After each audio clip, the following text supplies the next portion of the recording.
sahabat UT Kupang, jumpa lagi dalam podcast UT Kupang episode hari ini bersama saya Indi. Dan di studio sudah hadir bersama saya Bapak Bambang Haryanto SE. Nah, beliau adalah Kepala Pusat Perencanaan dan Pelaporan Universitas Terbuka. Halo, apa kabar Bapak? Baik Mbak, Alhamdulillah baik. Iya. Nah, selamat datang nih Pak di Kupang. Ini sudah berapa kali ke Kupang nih Pak? Alhamdulillah saya ini sudah yang ke-1. Oh, baru pertama ya Pak ya? Yes. Wah. Baru pertama belum pernah sebelumnya. Belum pernah ya. Belum. First impressionnya gimana Bapak? Ya luar biasa sih sebelum ke Kupang ya. Kayaknya udah banyak banget yang bicarain di YouTube segala macam. Jadi Oh gitu. sangat tertarik memang ke Kupang dan alhamdulillah first impression sih ikannya enak. Wah. Langsung ikan ya. Memang itu yang paling top tuh Pak. Yeah. Rekomendasi di Kupang nih.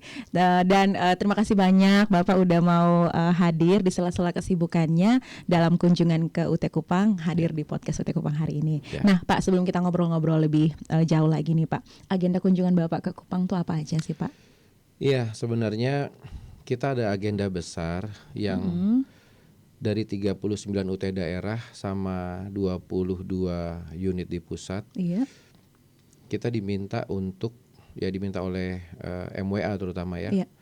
Kita diminta juga untuk supaya kita lebih profesional, kita diminta seluruh unit yang beranggaran itu menyusun kerangka acuan kerja, rencana anggaran belanja beserta data-data dukungnya. Nah, kebetulan sebenarnya Kupang ini termasuk batch terakhir yang coba kita kunjungi. Walaupun kita udah skemanya udah kita pakai 2 mode ya, ada yang Zoom, ada yang kita kunjungi. Nah, cuma kebetulan karena kesibukan dan ketersediaan waktu Pak Direktur juga, akhirnya kita baru bisa sekarang. Itu Mbak, intinya itu. Ini ada agak panjang ya agendanya, berarti luar biasa. Dan semuanya pasti untuk meningkatkan kualitas ya dari Universitas Terbuka Pak. Iya, insya Allah penganggaran yang lebih profesional. Lebih profesional lagi, luar biasa. Nah, baik nih Pak. Sekarang kita mau kenal lagi nih sama Pak Bambang nih Pak. Boleh cerita nggak Pak latar belakang pendidikan, lalu karirnya hingga sampai dengan saat ini di Universitas Terbuka? Silakan Pak. Oke, mungkin supaya lebih cair ya. Iya. Saya aslinya dari kalau bapak saya sih Surabaya, ibu saya dari Sumatera Barat. Waduh. Tapi karena saya sama keluarga itu dari tahun 69 sudah di Jakarta. Rasanya saya bilang juga saya orang Jakarta. Orang Jakarta ya Pak ya. Jadi awal mula saya di UT itu tahun 2006. Saya pertama kali itu di UT Pekanbaru. Iya. 12 tahun kemudian, tepatnya 2018, saya baru pindah ke UT Pusat. Tujuannya satu sebenarnya, mendekatkan diri sama orang tua. Iya. Karena tinggal ibu.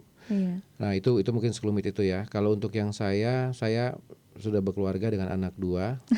Iya Pak. Laki dan perempuan, alhamdulillah. Sekarang yang laki-laki sudah kuliah malah. Kalau latar belakang pendidikan, saya justru masih baru sarjana nih Mbak. Tapi saya sedang mengambil studi S2. Ya minta doanya lah lulus dalam waktu cepat. Wah, amin. Itu aja. Tahun depan ya Pak ya? Ya, selambat-lambatnya harus tahun depan karena sudah diultimatum sama atasan. Nah. Amin Pak, amin. Amin. Ya, saya rasa itu Mbak sekelumit dari saya. Oke, berarti sekarang sebagai kesibukannya sebagai Kepala Pusat Perencanaan Pelaporan Universitas Terbuka ya Pak ya? Iya. Ini betul. lagi sibuk-sibuk banget ya Pak. Itu paling sibuk tuh di akhir tahun atau di sebenarnya timingnya? Yang paling sibuk kalau kita ambil persentasenya ya, memang selalu ada di 2, yaitu pada saat Rakernas yang biasa kita laksanakan di TW1 atau TW2. Yang kemudian yang kedua tentu pada saat TW terakhir ini ya, terutama karena banyak unit yang coba melakukan revisi anggaran untuk memenuhi kebutuhannya gitu. Mungkin itu Mbak yang paling sibuk ya. Oke, berarti boleh langsung dijelasin aja nih Pak, tugas dan tanggung jawab utama dari Pusat Perencanaan Pelaporan tuh apa sih Pak? Oke, jadi tugas utama dari Pusat Perencanaan dan Pelaporan. Jadi kalau Pusat Perencanaan Pelaporan itu paling nggak ada 2 garis besar yang kita sorot ya. Yang pertama perencanaan. Perencanaan ini sifatnya anggaran. Maka kalau saya boleh cerita sedikit, perencanaan ini bagaimana itu bisa sampai terbentuk anggaran ke masing-masing unit. Itu kita tarik dari visi misi dulu malah. Visi misinya apa, turun ke rencana jangka panjang, turun ke rencana strategis, turun ke rencana kinerja anggaran tahunan, baru sampai ke DRAUK yang disebut anggaran. Nah, ini jadi panjang sekali prosesnya. Nah, sementara data-data yang kita collecting kan banyak sekali ya, tidak hanya jumlah mahasiswa tapi jumlah SDM, jumlah Betul. aset, jumlah lahan segala macam. Jadi itu secara garis besar yang pertama. Yang kedua, hasil kegiatan yang teman-teman sudah laksanakan Iya, itu nanti kami collecting laporannya. betul. Kami collecting laporannya. Kenapa? Karena yang minta bukan hanya untuk kebutuhan manajemen, tapi bahkan Kementerian Pendidikan Tinggi yang sekarang sains teknologi Iya. itu bahkan juga minta sebagai Oke. capaian kinerja dari universitas kita. Gitu. Oke. Mungkin itu Mbak secara garis besar. Wow. Itu garis besarnya aja saya udah mikir tuh. Iya. Wow. Lumayan. Jadi itu kalau di apa namanya Pak, di bagian perencanaan pelaporan tuh ada berapa pegawai sih Pak? Kalau kita di perencanaan pelaporan itu totalnya ada 16 orang. Oke. Ditambah 2 tenaga ahli untuk bidang IT-nya. Kita nggak bilang lebih atau kurang ya. Iya. Cuma kalau kita kan konsepnya berapa yang ada itu yang kita optimalkan. Ini nadanya makin turun ya Pak Iya, ya. harus Mbak. Bener-bener, apalagi di UT ya Pak ya. Betul sekali. Saya rasa itu ya, insya Allah lah teman-teman yang ada sampai hari ini sih masih bisa, karena sekalipun kita kekurangan tenaga, kami biasanya minta bantu sama teman-teman lain gitu, dari unit lain yang bisa bantu. Baik. Seperti itu. Wow, luar biasa nih. Nah Pak, kemudian nih Pak, ini kan UT ini kan sekarang menjadi pengembang dari pendidikan jarak jauh, apalagi sebagai pioner ya Pak ya. Yeah. Nah kemudian dari sudut pandang Bapak nih, bagaimana sih UT merespon perubahan kebutuhan pendidikan di Indonesia, khususnya dalam konsep pendidikan jarak jauh, sebagai Bapak di dalam Kepala Pusat Perencanaan Pelaporan di UT sendiri? Iya. Sebenarnya kalau di perencanaan dan pelaporan memang terkait dengan yang langsung impact dengan jumlah mahasiswa atau apapun lah yang terkait dengan layanan akademik kita di bidang pendidikan tinggi terbuka jarak jauh, memang tidak langsung ya. Jadi indirect impact gitu. Tetapi karena semua kegiatan yang di-create oleh teman-teman unit yang tujuannya untuk promosi, menaikkan jumlah mahasiswa, untuk meningkatkan layanan ya, penyusunan bahan ajar, penyusunan bahan ajar interaktif segala macam, semuanya anggarannya pasti bermuara di kita. Jadi tugas kami sebenarnya sederhana. Segala usulan teman-teman unit atau segala mimpi-mimpi yang di-create dari atasan, dari pimpinan, terutama dari Pak Rektor, itu mampu kami terjemahkan. Unit juga mampu kami terjemahkan. Kalau kami dengan unit pelaksana dengan unit yang memberikan anggaran sudah terjadi kesepakatan, mungkin disitulah peran kami yang terbesar. Karena tugas kami bukannya untuk menolak atau mengiyakan kegiatan itu, tetapi seberapa efisien kegiatan itu dapat dilaksanakan. Nah, jadi kaitannya lagi-lagi sama anggaran. Mungkin di situ Pak. Nah, mungkin adakah tidak Pak perbedaan antara, kayak tadi kan disinggung efisiensi nih Pak. Yes. Mungkin perbedaan prinsip yang digunakan UT dahulu dengan yang saat ini. Ya, sebelum kita menjadi PTNBH seperti sekarang, sebenarnya begini, dari dari BLU ke PTNBH, sebenarnya kalau dibilang apakah ada perbedaan yang sangat fundamental, saya akan jawab tidak. Kenapa? Karena sebenarnya setiap tahun, sekalipun kita masih BLU, kita kan lakukan perbaikan internal. Jadi kita memastikan setiap tahun itu terjadi peningkatan kualitas berkesinambungan. Tujuannya satu, tujuannya buat kami yang manajemen lebih baik, sama ada tuntutan dari pihak eksternal atau stakeholder. Jadi sebenarnya apakah ada yang fundamental atau ada yang mendasar berubah? Tidak ada. Cuma kami sekarang di PTNBH ini, kami punya tingkat kelincahan atau keluasan dalam menggunakan anggaran. Ini yang kami jadikan sebagai poin positif atau poin plus, supaya teman-teman dapat lebih cepat mengakselerasi mimpi-mimpi UT ke depan.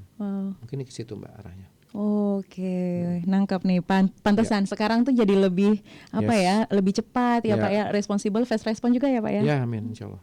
Luar biasa. Nah, kemudian kalau tadi sudah disinggung bagaimana anggaran itu sampai ke unit dan akhirnya semua kegiatan boleh berjalan tuh Pak. Kemudian bagaimana sih Pak proses pelaporan dan evaluasi terhadap program-program yang sudah dilakukan di UT? Baik, dijelaskan.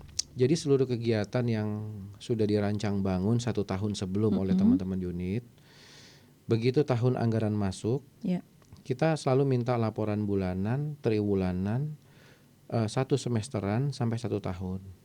Nah, jadi tujuannya satu ya. Pertama, Ini dari segi anggaran maupun dari segi capaian output ya, atau capaian keluaran. Jadi apa yang sudah kita create, 1 bulan laporan yang kita ambil, 2 bulan, 3 bulan segala macam itu selalu kita kemas dalam bentuk laporan eksekutif informasi sistem. Jadi eksekutif informasi sistem atau yang kita sebut dengan ACE ini, itu nanti yang akan kita sajikan panas-panas ke meja Pak Warek 2 atau warek-warek terkait. Jadi biar para pimpinan, terutama manajemen, itu melihat kegiatan yang sudah dirancang bangun oleh teman-teman unit itu sudah sampai mana progresnya. Terus menemukan kendala atau tidak. Kalau ada kendala apa solusinya. Terus kapan penyelesaiannya. Mungkin lebih ke situ. Jadi kami kalau untuk pelaporan, karena banyak unit yang kami collecting, kami lebih ke lalu lintasnya. Tapi kami pastikan bahwa itu mudah dibaca, bahwa itu sesuai dengan aturan main dalam hal pelaporan. Dan tugas kami sekali lagi menyajikan itu panas-panas di meja teman-teman warek atau para wakil rektor, supaya mereka juga baca bisa lebih cepat dan memberi instruksi lanjutan kalau ada hambatan yang ditemukan. Mungkin itu Mbak. Dan itu bagaimana juga dari tim Bapak itu menggunakan atau memaksimalkan digitalisasi mungkin yang sedang Iya, jadi digitalisasi itu begini, kita untuk digitalisasi beberapa kali di banyak kesempatan saya sampaikan. Kalau yang dulu kita lakukan manual, terus yang manual ini serta-merta kita pindahkan ke dalam komputer, buat saya itu hanya sekedar digitalisasi. Ini tidak ubahnya sama seperti kertas manual, terus saya scan, terus saya masukin ke layar komputer. Sementara bukan ini yang namanya sistem. Jadi yang namanya sistem itu bagaimana kita meng-create sesuatu di aplikasi, tapi secara aplikasi by system itu mampu terbaca sehingga menghasilkan efek domino sampai ke pelaporan. Jadi kalau hanya sekedar manual terus saya scan, semua orang bisa lakukan. Tapi bagaimana data yang saya input di dalam aplikasi itu langsung terbaca oleh unit-unit yang memerlukan sampai membentuk dan memformulakan sampai outputnya keluar.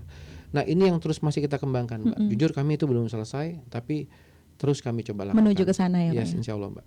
Ya. Apalagi di 4 dasawarsa ini pastinya UT semakin harus Mbak. Ini tantangan terbesar kita memang di situ. Betul, wah ini kerja tim yang luar biasa ya Pak ya. Kayak tadi di briefing sempat dibilang tidak ada Superman ya Pak ya? Tidak ada. Karena memang di hidup ini nggak ada Superman, adanya super team. Dan saya percaya itu sampai sekarang. Wow. Nah kemudian nih Pak Bambang, kalau di dalam proses tersebut dan perjalanan sampai dengan saat ini bersama dengan tim kerja Bapak, apa sih tantangan terbesar di dalam perencanaan dan pelaporan di UT sampai saat ini Bapak temui? Oke. Tantangan terbesar itu kalau buat saya sih ada 2. Yang pertama, kami dari baik internal maupun eksternal, kami dari perencanaan penganggaran, karena ini menjadi urat nadi dari seluruh kegiatan yang ada di Indonesia ini, di UT Indonesia, kami terus dituntut untuk melakukan continuous improvement ya. Jadi perbaikan berkelanjutan, inovasi-inovasi yang lincah, yang gesit itu ditunggu banget. Nah karena itu ditunggu, sementara kami ada halangan juga dengan regulasi yang dari pemerintah. Jadi sekalipun kami PTNBH, sekalipun kami jauh lebih fleksibel dalam menggunakan anggaran, tapi bukan berarti kami lepas dari pemerintah. Karena PTNBH masih ada N-nya di situ. Nah itu yang membuat kami masih mengikuti regulasi.